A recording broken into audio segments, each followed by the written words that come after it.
What are the commandments of the flow state Jedi? Keep watching. Yeah. I'm inspired.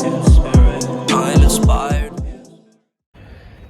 Hey there guys, how's it going? My name is Soothe Chatterjee from the Flow Zone Academy, which means that I help you feel better and perform better. Today I'm speaking about how to be a flow state Jedi, or moreover, what are the principles that you need to be a flow state Jedi. A Jedi is a mystical knight, okay? If you're familiar with Star Wars, you understand that they're the Jedi younglings all the way to the Jedi masters. So there are hierarchies that you go through your own levels of flow. I understand flow state kind of similar to the Force, because it's something invisible that you can tap into. It's the Tao. So this is what a flow state Jedi is. It's someone who's tapped in to divine source, that divine spark, the divine spirit. You see, they're here to restore the harmonious order of the universe, of galactic peace and galactic justice.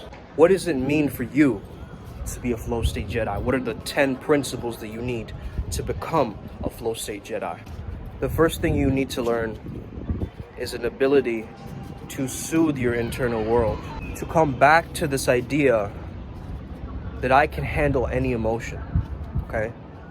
Any emotion that you throw at me that's gonna distract me isn't gonna distract me from my purpose. I come back in a line, I come back to my center, I calm myself down, I self-regulate, okay? I use my philosophy to come back to my neutrality or 0 point, okay? Find your center, find your 0 point. That's the first thing. The next principle is the power of imagination. You want to have a crystal clear imagination. Your vision is so lucid, so vivid that you can feel it in this present reality. It hasn't happened yet, but you can almost taste it. That's the feeling. It's like I can almost taste success. I can almost taste my manifestations. It's really getting to that state where you feel that things are going to happen much more naturally to you. So the second principle, once again, is using the power of your imagination, which is a direct connection to your subconscious mind. The third principle, stop waiting for somebody to rescue you. Stop waiting for somebody to come and save you. It's only you that can save yourself. You are the one that's going to pick yourself up. You are going to be the one who goes through your journey. Everybody else can just give you some guidelines, some blueprints, some facilitation, some advice, or some suggestions, but it is up to you at the end of the day what you choose to do with that information.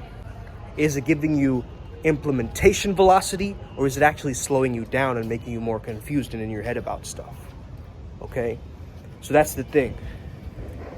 Don't assume for a second that somebody's gonna come there and be, your knight in shining armor, because you are the knight in your own life. You are the Jedi. You are the mystical knight. If anything, people depend on you, okay? If anything, people depend on you for showing up in your energy and your vibe and your frequency, which is tapped into that flow state pocket. Number 4, explore your subconscious mind by any means necessary. You're gonna have to figure out this hidden world, this occult world, this world that is not seen with our physical eyes, okay? These invisible senses, these alternate states of consciousness. You're gonna have to explore these, okay? So whether that's with a mudra or some kind of a rapid eye movement or some kind of an infrared treatment or whatever you're doing, man, whatever fringe therapy you're trying out, you're gonna find your own thing. You're gonna find your own tasks. You're gonna find your own craft. Specifically, if we're looking at number 4, we're also thinking about what are a few ways to explore your subconscious mind. One way is definitely looking at archetypes and looking at symbols, okay? Archetypes and symbols. This is really, really powerful because this is a way that you can really tap in. Number 5, such a positive self-talk that it overrides all the negativity within you. You're gonna have to create such a good relationship with the self that you don't ever doubt things again. You give yourself that much that you know that it's possible. What tends to happen is we let other people's opinions override our own. So in this case, the principle here is stay internally validated. Stay internally approved so you don't seek it in the external world. Okay? Stop becoming an addict. The Jedis know this. They're not the bliss junkies. Number 6, understand that you are the author of your own life. Okay? And this means as you're an author and an actor of your own life, you also understand that you are the dramaturg, you are the director, you're the person who controls the lights, you're the person backstage, you are all of it, you are the audience as well. So start to understand that you have this all-encompassing nature that you carry within you. And if you are the one who's the author, you're the one that holds the pen, which means autonomy, which means that you are relying on your self-sufficiency and your own strengths. Number 6 also directly relates to something I like to call narrative control. So you are in control of the storyline of your life, right? You're the one holding the pen. You're the one writing in the characters. You're the one hiring and firing the cast members, okay? So this is important to really consider when you're trying to live a life of design, not just by default. Number 7, a childlike curiosity, a type of playfulness that is resilient, that melts away any kind of resistance, okay? So playfulness that melts resistance. Playfulness that melts resistance. That is the 7th principle. I really want you to internalize this one because this one is powerful. Whatever the world throws at you, you have a comeback waiting. You know why? Because you're tapped into the source. You're tapped into that flow. You don't need to premeditate or prepare for an excellent comeback or an excellent retort or rebuttal or an excellent poem in the right moment or an excellent speech that you have to give. It just comes out at the right pockets of time. And you got to trust in that. You got to rely on that playfulness. Because that's that playful quality, is that childlike curiosity that keeps you learning, that keeps you growing. Number 8, freestyle, okay? Freestyle any way that you can. This doesn't have to be freestyle rap like I do. It could be freestyle making videos like this. It could be freestyle songs.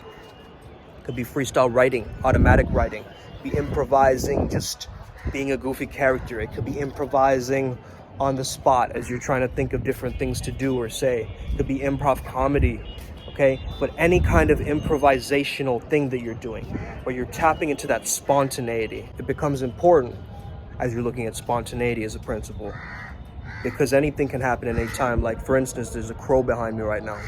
Number 9, remember, you are not a leaf in the wind, you are the wind. You are not a leaf in the wind. You're not a conformist. You're not just following the trends. You're a trendsetter. You're a pioneer. You're doing your own thing. You're in your own lane. You're in your own league. You can't compare yourself to others because there's nobody else to compare it to, right?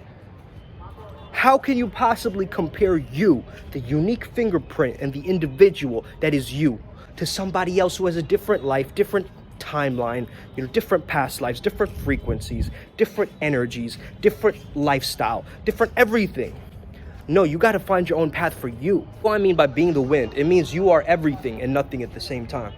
You understand you are connected and you can be easily disconnected because the void is that thing from which everything is created. So your unmanifested potential and your manifestations at the same time. And finally, the last one being, you improve every day. You put a little bit into the bank account that is your life. You do a little bit every day to get better as a person, to build your character, to build your knighthood, to become the truest Jedi form, the Jedi master, the Jedi flow master of your own universe, of your own reality. So this is the final one. This is the most important one. Upward spiral gang, okay? This is that frequency of we're gonna keep climbing, we're gonna keep getting better. There's nothing that can stop us or get in our way. We are relentless, we are formless because we understand the way of water. The way of water is formless, adaptable, fearless, unstoppable. It gets where it needs to go. It flows, but it also stays the same. What I mean by that stays the same is you got to understand water's nature does not change. Water by itself flows, but it stays the same.